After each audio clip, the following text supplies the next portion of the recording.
하리라. 아멘. 오늘 본문 말씀 가지고 예수님의 탄생지를 예언한 미가라는 제목으로 함께 은혜를 나눕니다.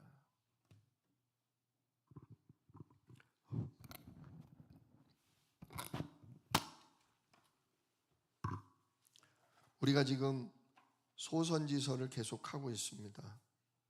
소선지서도 이사야, 예레미야, 에스겔 대선지서와 마찬가지로 주된 내용이 뭐냐? 예언서는 죄에 대한 뭐요? 심판. 죄를 지으면 뭐 하신다? 심판하신다. 아주 혹독한 심판이에요. 다 죽고 다 불타고 다 무너지고 남은 자들은 다 뭐하고? 포로로 끌려가고. 그러나 하나님은 심판에서 그쳐요? 아니죠. 반드시 뭐 하신다? 네, 구원하시고 그들 손에서 건져내서 다시금 예루살렘에 들어가 성전을 회복하고 주님 오실 그날을 준비하는 일을 하게 하신다. 그거예요.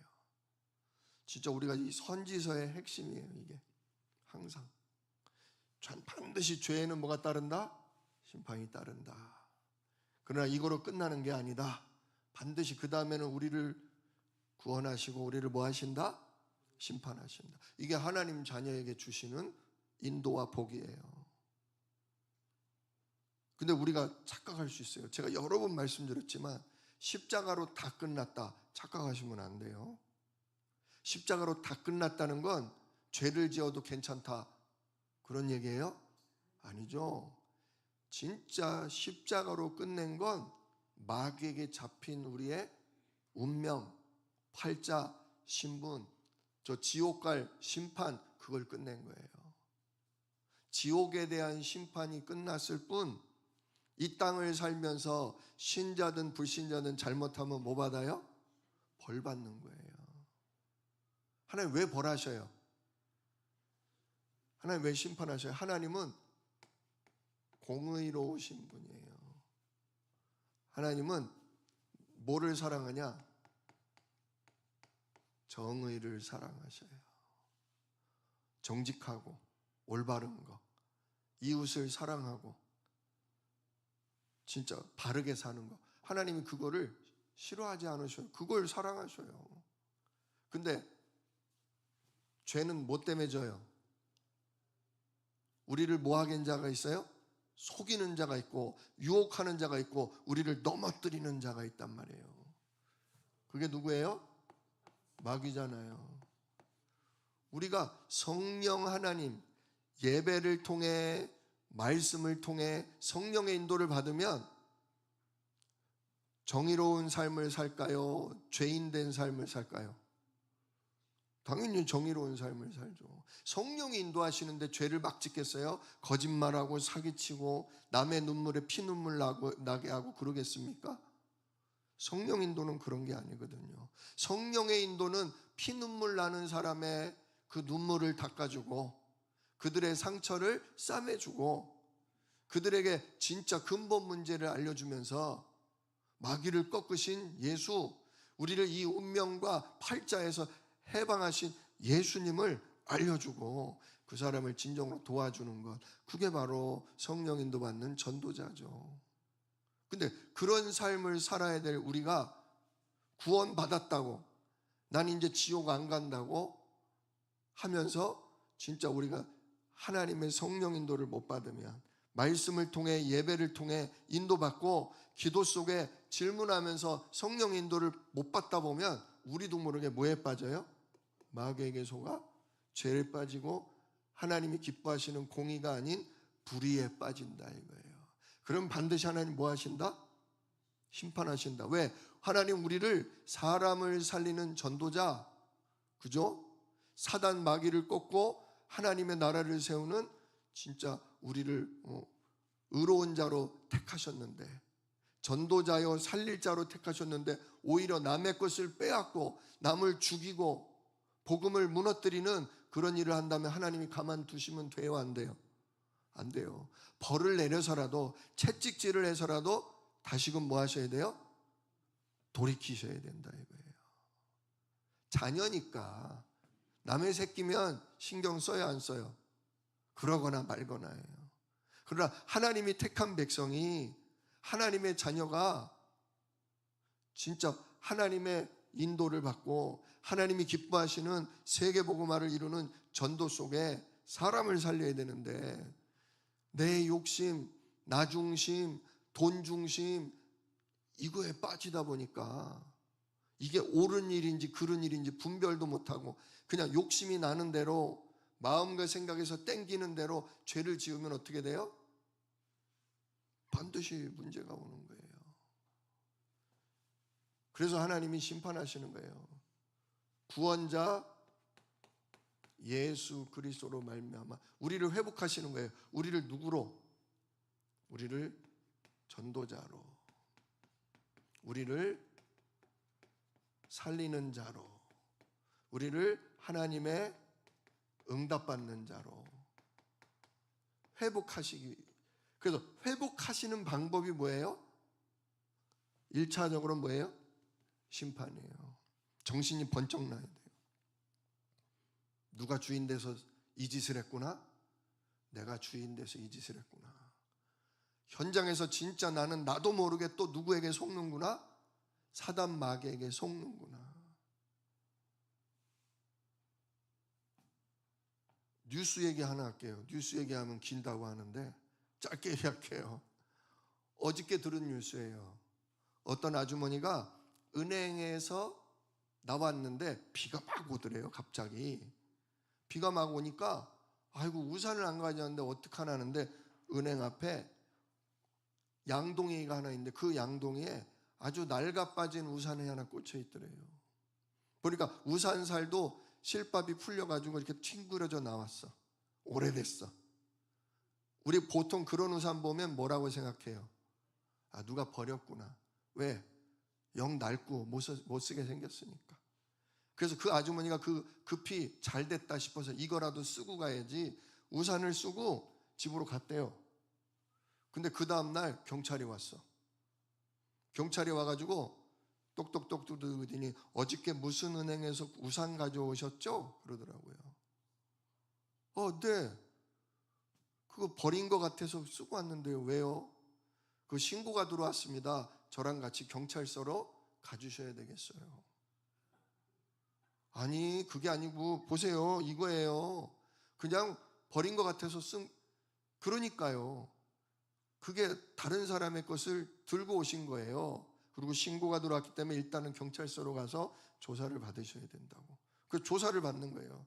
몇 시경에 집어갔냐? 그거 왜 집어갔냐? 다 조사를 한 거예요. 그러더니 고발 고소한 사람이 왔어. 고발 고소한 사람이 왔는데 그 사람이 이렇게 뒷목을 잡고 오더니 그 사람이 왜 내 우산을 집어갔냐고. 그게 어떤 우산인 줄 알고 집어갔냐고 그러는 거예요. 아니 다 진짜 버려도 될 만한 우산을. 그래서 이 사람의 사연인즉슨 이게 어머니가 나에게 물려준 유품이라는 거예요. 유품. 내가 이걸 얼마나 애중중지 아꼈는데 은행에 갔다가 내가 나와보니까 그걸 누가 집어갔더라. 내가 우리 어머니를 잃어버린 것 같은 그 억장이 무너져서 밤새 잠을 못 자고 시달려가지고 내가 노이로제가 걸려서 오늘 아침에 정신과 병원에 갔다 와서 신고를 했다. 너무 답답하고 이대로는 못 살 것 같아서.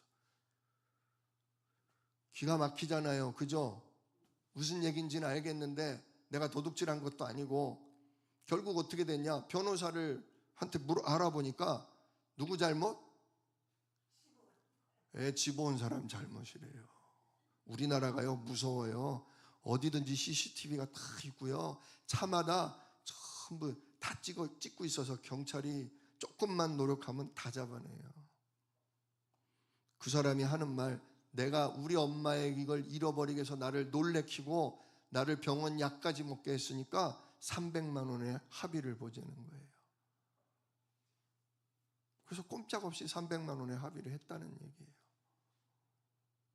어때요? 이런 얘기 들으시니까 앞으로 다 찌그러진 우산이라도 여러분 어떤 생각이 드세요? 절대 손 대면 된다, 안 된다? 안 된다. 제가 볼 때는 그런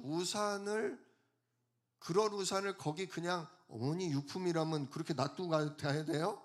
어머니 유품이라면 여기 끼고 다녀야지. 그 사람 잘못도 있지만 남의 것을 손댄 건 도둑질이다 이거예요, 법적으로. 진짜 하나님이요, 정신 번쩍 나게 하시는 거예요.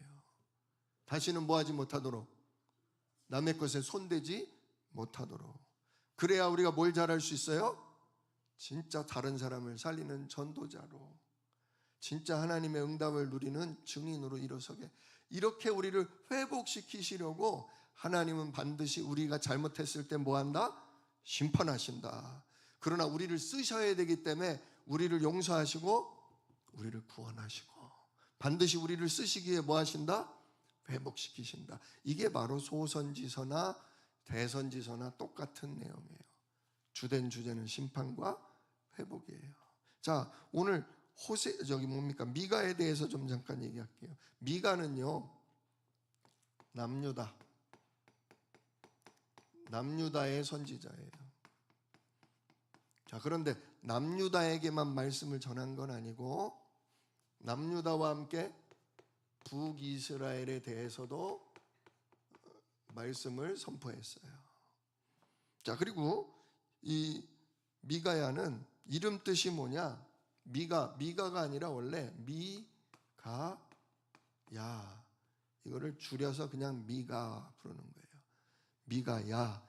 야자는 야훼, 여호와 그런 뜻이에요. 즉 누구? 하나님. 미가는 무슨 뜻이냐?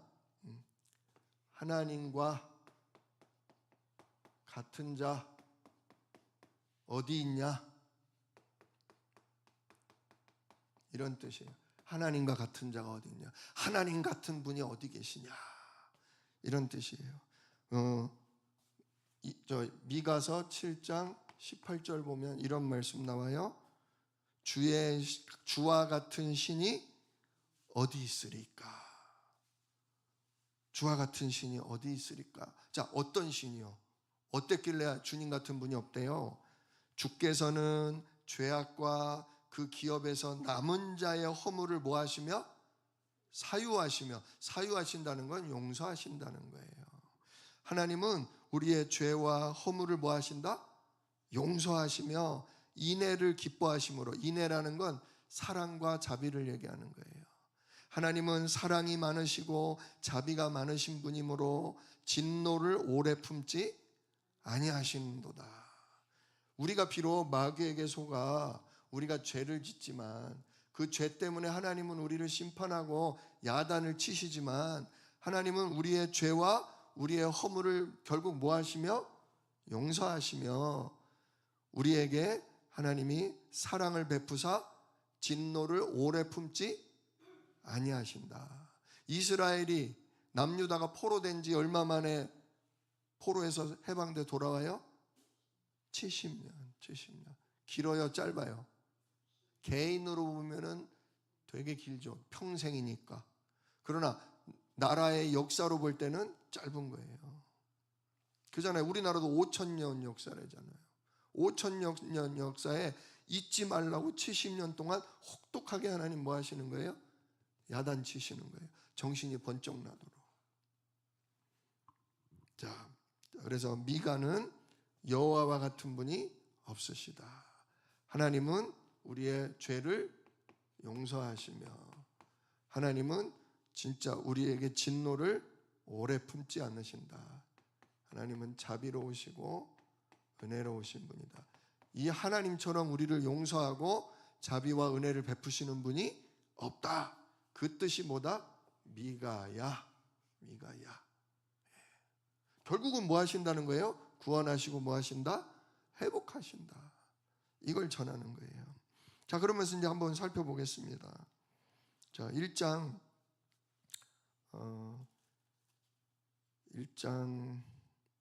다 할 수는 없으니까 3절부터 보죠. 3절. 하나님이 말씀을 하시는데 뭐라고 말씀하시냐? 여호와께서 그의 처소에서 나오시고 강림하사 땅의 높은 곳을 밟으실 것이라. 자, 1장은 하나님이 뭐 하신대요? 높은 곳에서 뭐 하신대요? 밟으신대요. 즉 1장은 뭘 얘기하냐? 심판을 대해서 얘기해요. 심판. 자, 그래서 그때 어떤 일이 벌어지냐? 그 아래에서 주님이 밟으시는 발 아래에서 산들이 녹아 없어진대요. 물론 비유적인 표현이죠. 골짜기들이 뭐 한대요? 예, 골짜기들이 쪽 하고 갈라져 버린대요. 그래서 불 앞에 밀초, 불 앞에 저 뭡니까? 벌집처럼 녹아 없어지고, 비탈로 쏟아지는, 예, 비가 억수로 쏟아질 때 그냥 그 비탈을 따라 물이 얼마나 쏟아져요. 그렇게 하나님이 불같이, 또는 쏟아지는 불같이 하나님이 심판하신다, 그거죠. 근데 그 이유가 뭐예요? 하나님이 심판하시는 이유가 뭐예요?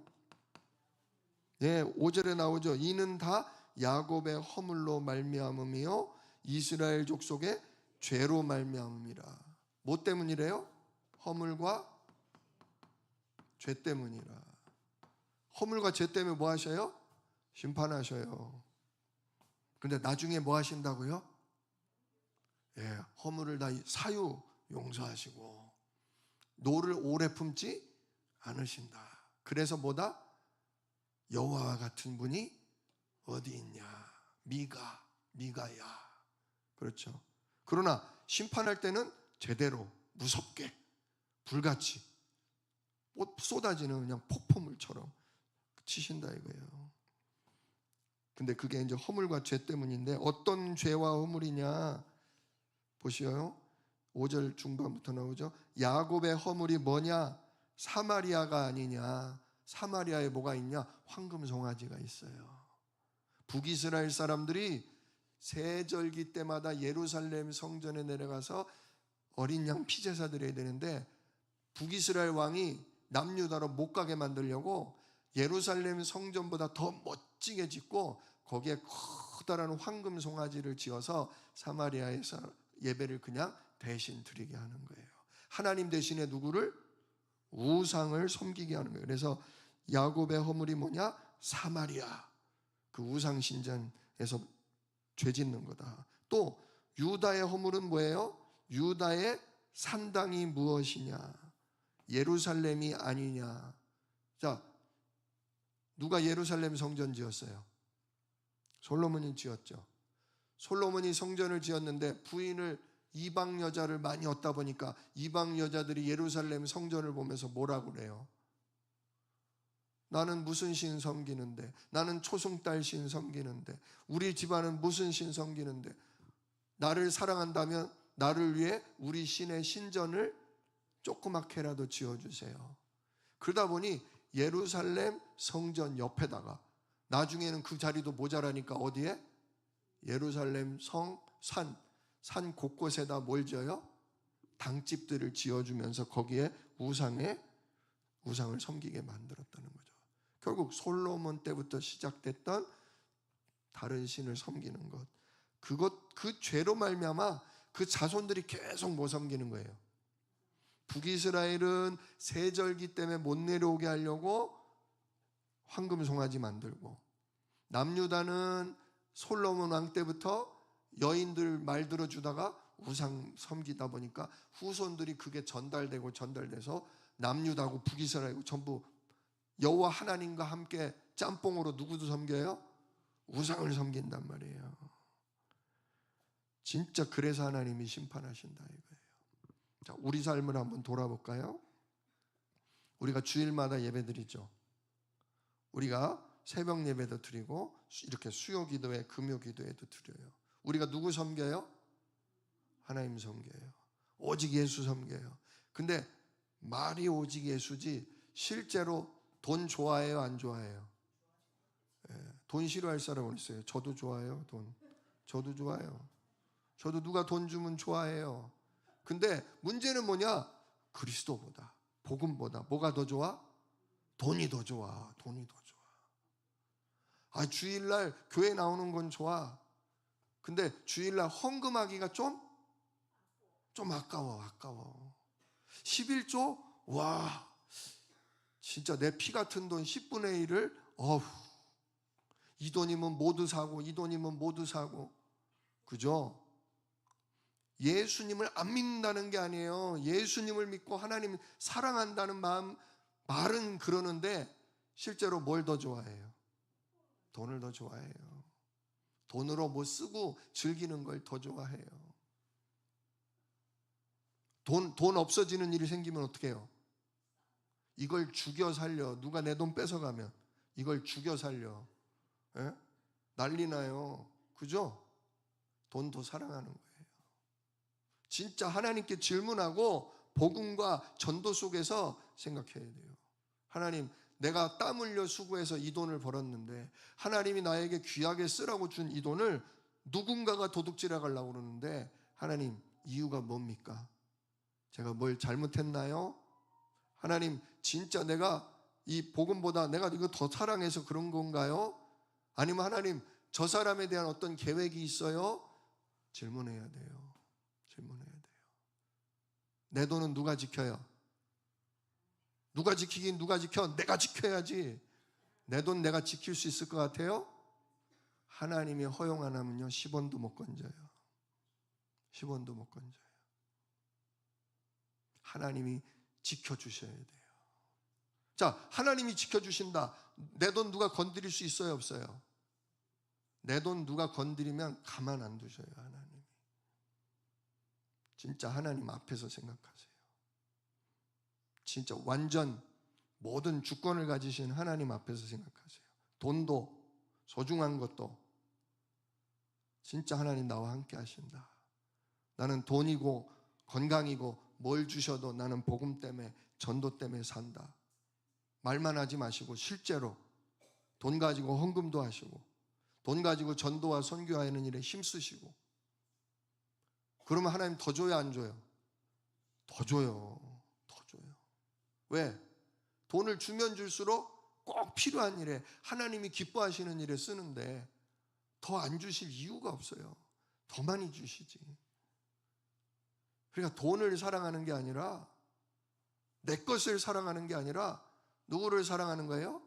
하나님과 하나님의 소원, 하나님의 방향인 세계복음화 237 5천 종족을 내가 더 사모해야 돼요. 그게 안 돼 있으면 전부 뭐 되는 거예요? 그게 우상 되는 거예요. 우상. 예루살렘 성전에 가서 안식일날 기도 안 되니까요. 예배 안 되니까요. 근데 평일날 급하면 어디 가요? 애기 잘 낳게 해준다는 우상 앞에, 돈 잘 벌게 해준다는 우상 앞에 가서 엎드린다니까요. 주일은 교회 가고 급하면 당집 가고, 그죠? 그게 우리예요. 그걸 지금 경고하고 있는 거예요. 좋은 일이든 안 좋은 일이든 평일이든 주일이든 24시 누구 누려라? 성삼위 하나님과 보좌의 축복을 누림으로 진짜 완전히 시대에 살릴 증인의 응답 받아라 이거예요. 근데 그렇게 안 사니까 하나님이 심판하시겠다는 거예요. 자, 그러면서 한번 봅시다. 그래가지고 심판에 대한 얘기가 이제 좀 더 자세히 나오는데 6절 보세요. 이러므로 내가 사마리아를 들에 뭐같이? 돌무더기. 밭을 꾸미다 보면 밭 갈다 보면 뭐 나와요? 돌 나오죠. 그럼 돌을 한쪽으로 어때요? 무더기를 쌓아놓잖아요. 예루살렘 성이, 사마리아 성이 그 돌무더기처럼 견고한 성이 아니라 다 돌이 어떻게 해서 성벽이 무너져서 집의 담장이 무너져서 뭐처럼 되리라? 돌무더기처럼 집과 성이 다 무너진다. 오직 그리스도, 오직 복음과 전도로 안 살면 결국은 다른 거 좋아하고 다른 거 따라가다가 다 무너져요. 근데 이제 8절, 이러므로 내가 애통하며 애국하고 벌거벗은 몸으로 행하며 들깨같이 애국하며 타조같이 애통하리니, 앞으로 그렇게 될 거를 미가야 선지자에게 하나님 보여주시니까, 와, 예루살렘이 불타고 무너지고 백성들이 죽고 끌려갈 거를 보여주시니까 미가야가 애통하고 진짜 타조같이 울고 애곡을 한다 이거예요. 그러면서 9절, 이는 그 상처는 뭐하다? 어떻게 고칠 수가 없고 그것이 유다까지도 이르고 사마리아만 무너지는 게 아니라 결국 예루살렘 성도 다 불타고 무너진다. 내 백성의 성문 곧 예루살렘에도 미쳤음이니라. 이게 언제 시대 사람이냐면 그 이사야 선지자하고 똑같은 시대 사람이에요. 동시대. 이사야 선지자와 동시대 사람인데 이사야 선지자가 언제냐면 예수님 오시기 700년 전 사람이에요.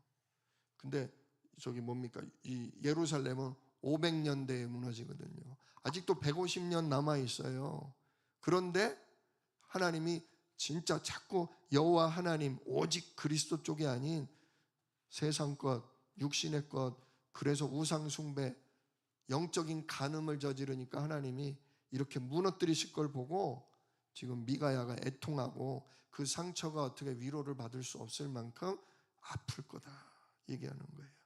자, 그러면 이제 구체적으로 그 죄에 대해서 조금 더 나와요. 2장을 보겠습니다. 2장을 보면 개인의 죄와 심판이 나와요. 2장을 보면 그들이 죄인들이 심판받을 죄인들, 멸망할 자들이 그들이 침상에서 죄를 꾀하며 악을 꾸미고 날이 밝으면 그 손에 힘이 있으므로 그것을 행하는 자는 뭐하다? 화 있을진저. 밤중에 모여서 내일 누구 털어먹자, 내일 누구 죽이고 누구 거 뺏자라고 밤에 모의하고 아침에 잘 자고 일어나서 자기 힘으로 뭐 하는 거예요? 실제로 남을 때리고 죽이고 뺏는 그런 일을 행하는데 그런 자들은 어떻게 될 거냐?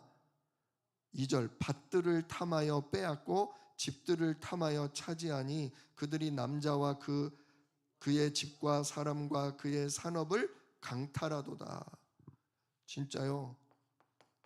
죽이고 남의 걸 강제로 뺏는 강탈을 한단 말이에요.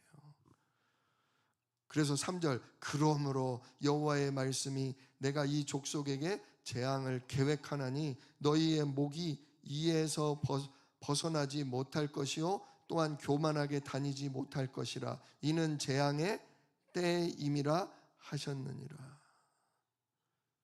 진짜 남의 거.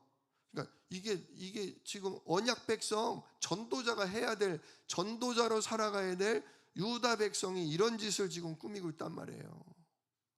개인적으로 다. 왜? 나는 별로 가진 게 없어. 땀 흘려 수고하고 일해서 하나님이 주신 것으로 먹고 살아야 되는데 일하기도 힘들고 나는 기회가 별로 없다. 근데 쟤네는 너무 잘 산다. 그러니까 괜히 억울하고 괜히 뺏고 싶고 그래서 죽이고 뺏는단 말이에요. 그런 자는 하나님이 진짜 뭘 내리신다? 재앙을 내리신다. 교만하게 다니지 못할 정도로 완전히 무너뜨리신다 이거예요. 진짜 신자가 구원받았다고 나는 천국 간다고 진짜 생각하면서 함부로 살면 이렇게 돼요. 우리는 천국을 가는 자뿐만 아니라 이 땅에서 천국을 누려야 돼요. 이 땅에서 성령과 천사가 돕는 도움으로 살아야 돼요. 남의 걸 굳이 뺏을 필요도 없어요. 죽이고 뺏어올 필요도 없어요.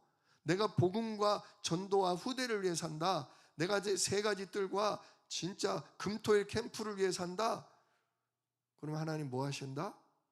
다 주신다. 복음과 전도의 방향 맞춤은 하나님이 다 주셔요. 근데 하나님이 주시는 그 언약, 주시는 응답은 모르니까 그걸 놓쳐버리고 예배가 끊어졌다는 얘기죠. 기도가 끊어졌다는 얘기예요. 그러니 누구 힘으로 살아야 돼? 내 힘 가지고 남의 걸 때리고 죽여서라도 뭐 해야 돼? 뺏어야 된단 말이에요. 이게 마귀에게 잡힌 인생이에요. 언약 백성이라고 그러지만 진짜 성령으로 인도받지 못하면 이런 삶을 산다는 거예요. 자, 그러면서 3장으로 넘어가 보세요. 3장은 이번엔 다스리는 통치자, 정치인들이죠. 통치자들의 죄와 그들이 받을 심판에 대해서 얘기하고 있어요. 자, 3장 1절 내가 또 이르리니 야곱의 우두머리들과 이스라엘 족속의 통치자들아 들으라. 정의를 아는 것이 너희의 본분이 아니냐. 나라를 정의롭게, 그죠? 올바르게 공정하게 다스려야 되는 것이 너희들이 해야 될 일인데, 2절 너희가 선을 미워하고 악을 기뻐하며 내 백성의 가죽을 벗기고 그 뼈에서 살을 뜯어 그들의 살을 먹으며 그 가죽을 벗기며 그 뼈를 꺾어 다지기를 냄비와 솥 가운데 담을 고기처럼 하는도다. 끔찍하죠? 죽여가지고 그걸 토막토막 내가지고 마치 갈비탕을 끓이듯 백성들의 그 뼈와 살을 완전히 뭐예요? 고혈을 짠다고 그러잖아요. 고혈을. 부당하게 세금을 걷어요. 부자들에게는, 부자들이 아부하니까 부자들에게는 세금을 많이 안 걷고, 가난한 서민들에게는 조금이라도 법을 어기면 때리고 감옥에 쳐넣고 집안에 있는 모든 재산을 뭐 해버려요? 몰수해버리잖아요. 예전에 왕들이 그랬잖아요.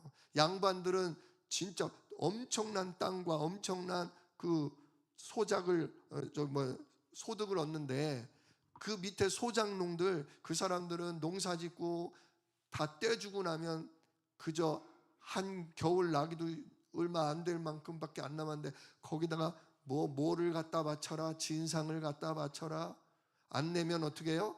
잡아가고 곤장을 치고. 그게 다 우리나라에도 있었고 전 세계적으로도 지금도 행하는 거잖아요. 권력 있는 사람, 돈 있는 사람은, 권력 있는 사람은 꼭 돈 있는 사람이 뇌물을 갖다 바치면 죄 없는 사람도 뭐로 만들어요?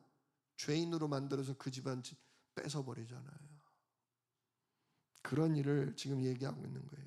그래서 4절에 그런 잘못된 통치자들, 하나님 두려워할 줄 모르는 그런 정치인들을 향해서 뭐라고 하냐? 그때에 그들이 여호와께 부르짖을지라도 응답하지 않겠고 그들의 행위가 악했던 만큼 그들 앞에 얼굴을 가리시리라. 이야, 이게 무서운 거예요.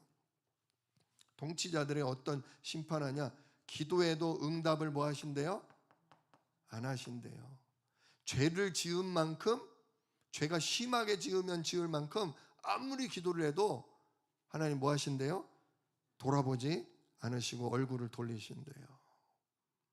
완전히 그냥 망하는 거죠. 그러니까 정치인들도 큰 책임이 있는 거예요. 자, 그러면서 4장으로 가보세요. 4장 10절을 봅시다.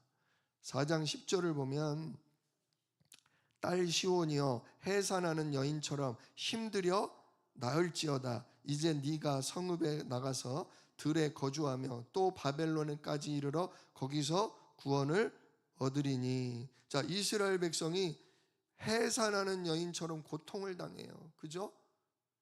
그렇게 하나님, 죄를 짓고 나서 하나님이 심판하니까, 하나님이 심판하시니까 그 나라가 불타고 무너지고 포로로 끌려가니까 눈에서 뭐가 나와요?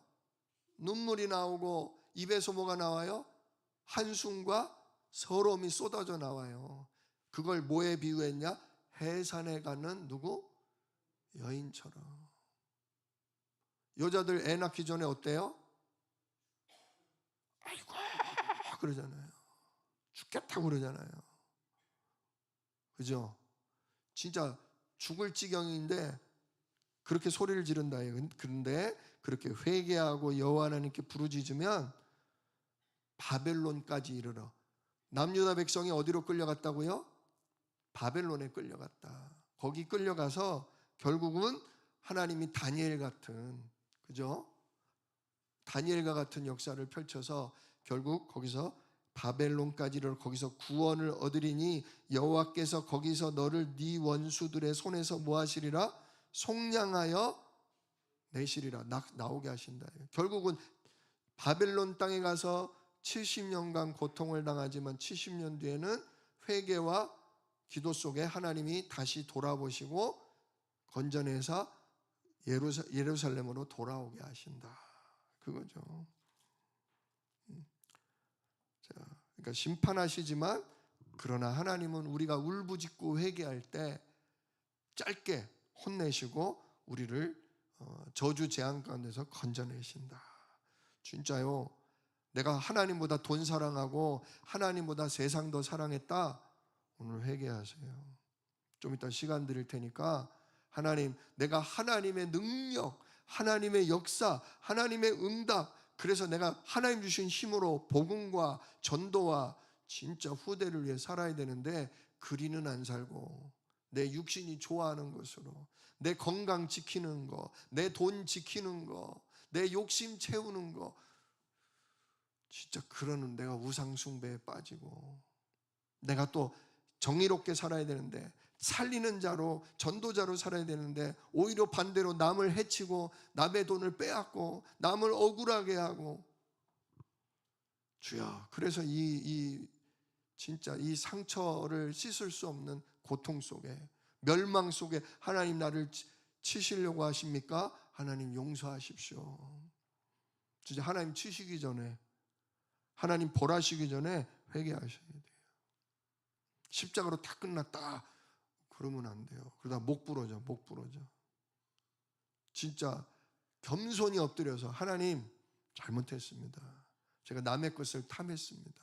남을 제가 마음 아프게 하고 괴롭게 했습니다. 내가 남을 욕했습니다. 내 거 건드렸다고 막 원수 짓고 내가 그랬습니다. 하나님, 그러면서 계획은, 하나님의 이유는 물어보지 않았습니다. 하나님이 뭔가 나를 가르치시려고 복음과 전도에 쓰시려고 했는데 그런 일은 전혀 내가 생각을 못하고 살았습니다. 진짜 주님 앞에 오늘 솔직하게 회개하시기를 축원합니다. 자, 그러면서 이제 5절에 오늘 제목에 관련된 말씀이 나와요. 자, 5장 2절 같이 읽어봅시다. 베들레헴 에브라다야, 너는 유다 족속 중에 작을지라도 이스라엘을 다스릴 자가 내게로 나올 것이라. 그의 근본은 상고의 영원에 있느니라. 자, 오늘 5장 2절에 가서 베들레헴 그랬어요. 베들레헴 에브라다야. 자, 베들레헴은 뭐고 에브라다는 뭐예요? 원래요 같은 지명이에요. 뜻은 달라요. 뜻은 비슷한데 달라요. 자, 원래는 이 동네 이름이, 예수님이 태어날 동네 이름이 에브라다였대요. 그렇지, 에브라다인데 이름이 뭐로 바뀌었다? 베들레헴으로 바뀌었대요. 에브라다는 뭐냐면 열매를 많이 맺는 땅. 어때요? 복된 땅이에요? 아니에요? 복된 땅이죠. 열매를 많이 맺는다. 근데 베들레헴으로 바뀌었어. 베들레헴은 뭔 뜻이냐? 떡집, 떡을 만드는 집. 자, 열매를 많이 맺으니까 그 열매를 거두어서 밀을 거두고 쌀을 거두고 보리를 거두어서 뭐 만들어요? 떡을 만들어요. 요거는 열매고 요거는 떡집. 그러니까 뭐 의미는 비슷비슷해요. 근데 베들레헴이 이 이스라엘의 다른 지역에도 베들레헴이 있었대요. 그러다 보니까 여기 베들레헴인지 저기 베들레헴인지 헷갈리죠. 그래서 옛날에는 에브라다라고 불렀지만 요즘 새로 베들레헴이라고 부르는 베들레헴 유브라다야. 그렇게 얘기하는 거예요. 베들레헴 에브라다야. 그렇게 얘기하는 거예요. 하나님은 꼭 집은 거예요. 베들레헴이 두 군데인데 그 중에 유다 지역의 베들레헴 딱 집으면서 뭐라고 하셔요? 너는 유다 족속 중에 작을지라도. 유다 족속 중에 이 베들레헴 지역에 사는 사람이 별로 알아주지 않는 작은 촌구석이에요. 그러다 보니까 작을지라도 이스라엘의 다스릴 자가, 즉 왕을 얘기하죠. 왕을. 이스라엘의 다스릴 자가 너에게서 누구에게로? 그 베들레헴 땅에서 하나님께로 진짜 메시아가 뭐 하신다? 나오신다. 그의 근본은 어디에 있다? 상고라는 거는 아주 옛날을 얘기하는 거예요. 즉 하나님은 영원전부터 베들레헴에 오실 예수님은 근본이 옛날부터 있었고 영원전부터 계셨던 분, 즉 누구다? 그리스도는 하나님이시다 그거죠. 이 예언을 누가 했다? 미가야가 했다. 자, 우리가 마태복음 몇 장입니까? 마태복음 2장 5절에 헤롯 왕이 예수님 태어났을 때 동방박사가 왔잖아요. 동방박사가 예수님한테 간대니까 헤롯 왕이 흑심을 품었잖아요. 나 말고 또 왕이 어디서 태어나? 그놈을 죽여야 되겠다.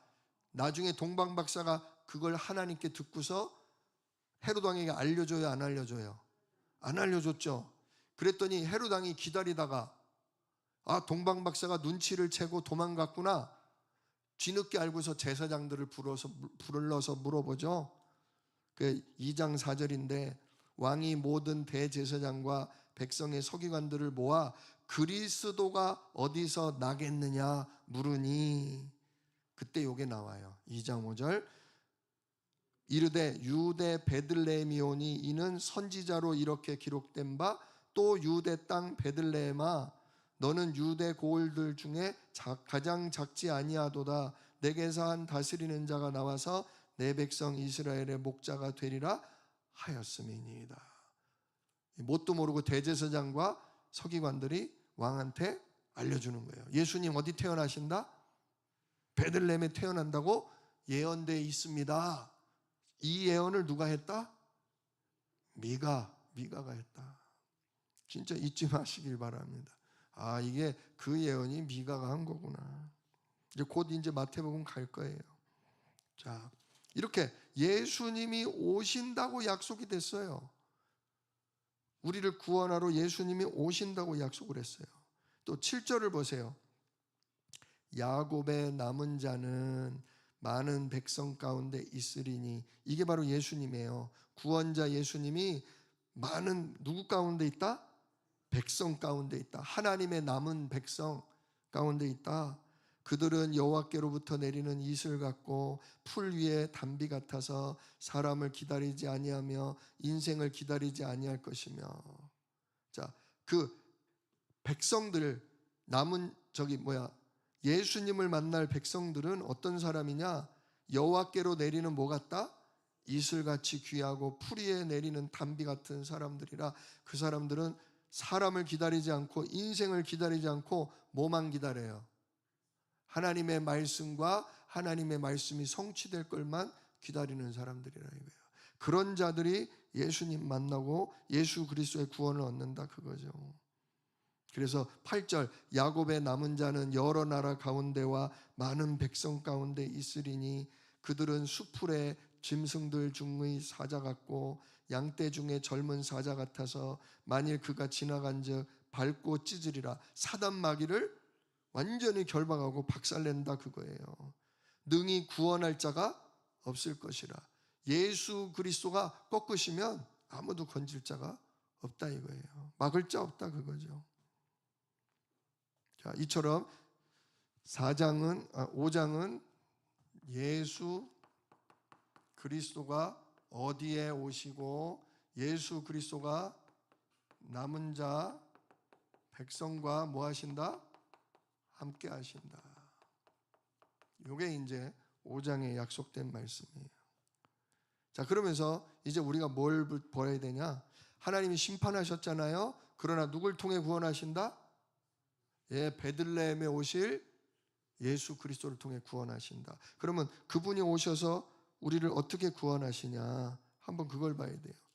자, 그래서 아까 얘기했던 7장 18절 끝에죠. 7장 18절 같이 봅시다. 미가가 무슨 뜻이라고요? 주와 같은 신이 어디 있냐. 자, 같이 읽읍시다. 주와 같은 신이 어디 있으리까? 주께서는 죄악과 그 기업의 남은 자의 허물을 사유하시며 인애를 기뻐하심으로 진노를 오래 품지 아니하시나이다. 진짜 하나님은 우리 죄를 용서하시고 우리에게 진노를 오래 품지 않는 좋은 분이다. 또 19절 같이 읽읍시다. 다시 우리를 불쌍히 여기셔서 우리의 죄악을 발로 밟으시고 우리의 모든 죄를 깊은 바다에 던지시리이다. 죄 가운데 심판받을 우리, 죄 가운데 망할 우리를 보시고 우리를 뭐 하셔요? 불쌍히 여기셔요. 그래서 우리 죄를 뭐 하셔요? 우리 죄악을 발로 밟아버리시고 진짜 우리의 모든 죄를 어디에? 깊은 바다에, 볼 수도 없고 꺼낼 수도 없는 저 깊은 곳에 우리 죄를 뭐 해버려요? 던져버리셔요. 즉 우리가 심판받고 멸망당해야 될 죄를 그리스도가 오시면 십자가에서 피 흘려 죽으심으로 완전 우리의 죄와 저주와 심판을 뭐 하신다? 없애버리신다. 우리에게서 옮겨버리신다. 그거예요. 이런 분 계세요? 잘못하면 죽이고 멸하기만 하지 다시 용서하고 회복시키고 우리의 죄를 기억도 안 하겠다. 내가 니들의 죄를 나는 기억도 안 하겠다. 그런 신이 있어요, 없어요? 없어요. 그래서 미가야예요. 그리고 20절 같이 읽읍시다. 주께서 옛적에 우리 조상들에게 맹세하신 대로 야곱에게 성실을 베푸시며 아브라함에게 인애를 더하시리이다. 자, 옛날에 우리 조상들한테 뭐 하신 거? 맹세하신 거. 한마디로 언약이란 말이에요. 7장 20절. 우리 조상 아브라함에게 주셨던 언약, 또 누구에게 주셨던? 야곱에게 주셨던 언약. 야곱에게 주셨던, 아브라함한테 무슨 약속 주셨어요? 본토 친척 아비집을 뭐 해라?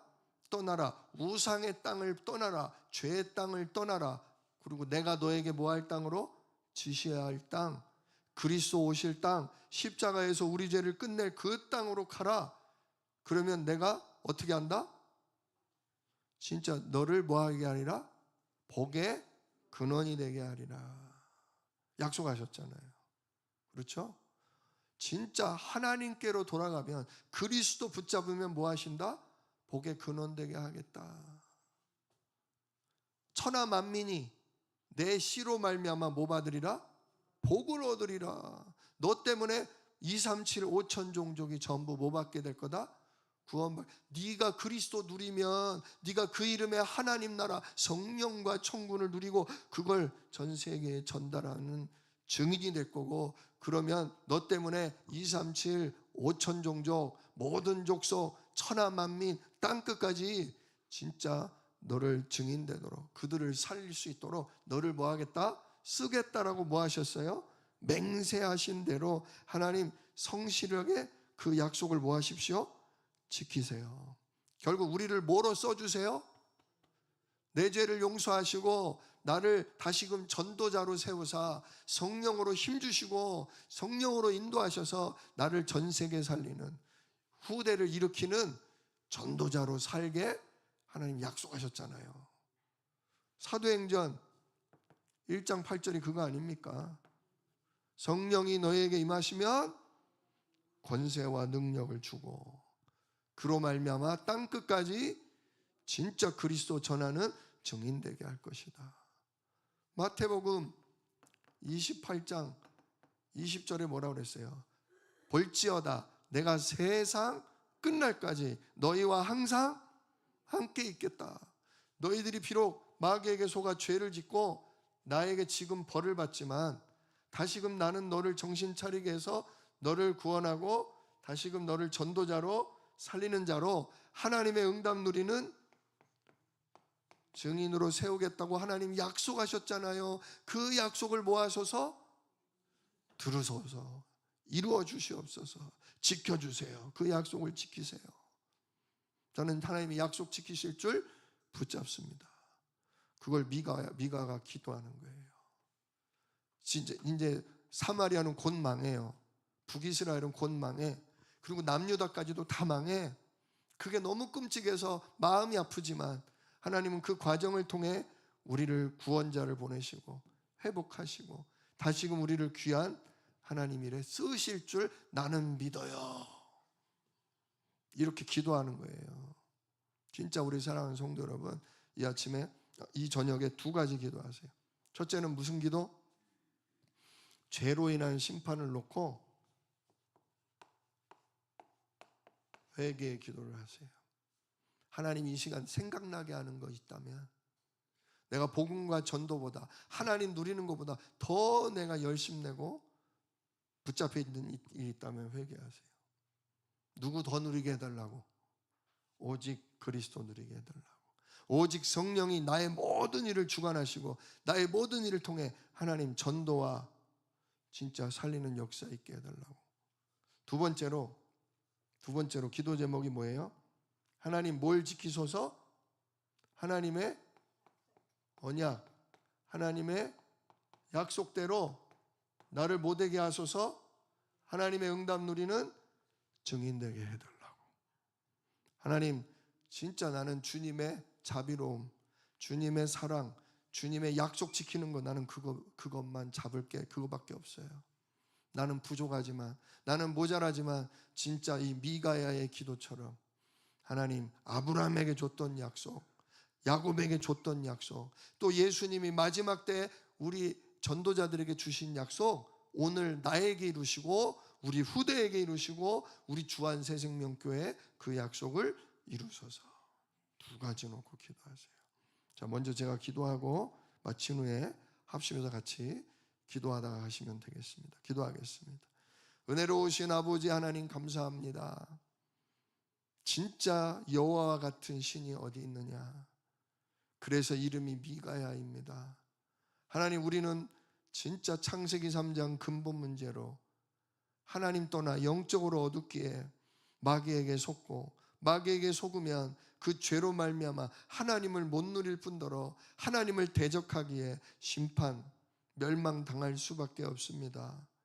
하나님은 그러나 우리를 완전히 멸하시는 게 아니라 우리를 정신 차리게 하시고 우리를 회개하게 하시고 그리스도 바라보게 하셔서 하나님 우리를 그 죄 가운데, 멸망 가운데 우리를 건지시며 십자가로 우리의 죄를 저 깊은 바다에 던져버리시고 다시금 우리를 전도자로, 살리는 자로, 하나님의 은혜와 능력 누리는 증인으로 우리를 세운다고 약속하셨습니다.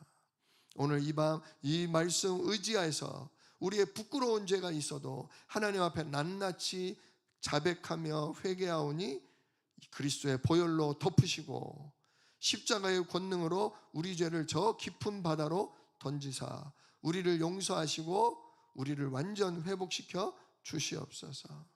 특별히 하나님 정말 아브라함에게, 야곱에게 주신 약속처럼, 감람산에서 제자들에게 주신 약속처럼 이제 우리가 세계를 살릴 수 있는 전도자로, 증인으로 하나님 우리를 회복시켜 주시옵소서. 이 일을 능히 이루실 약속이 있는 예수님의 이름으로 기도드리옵나이다. 아멘.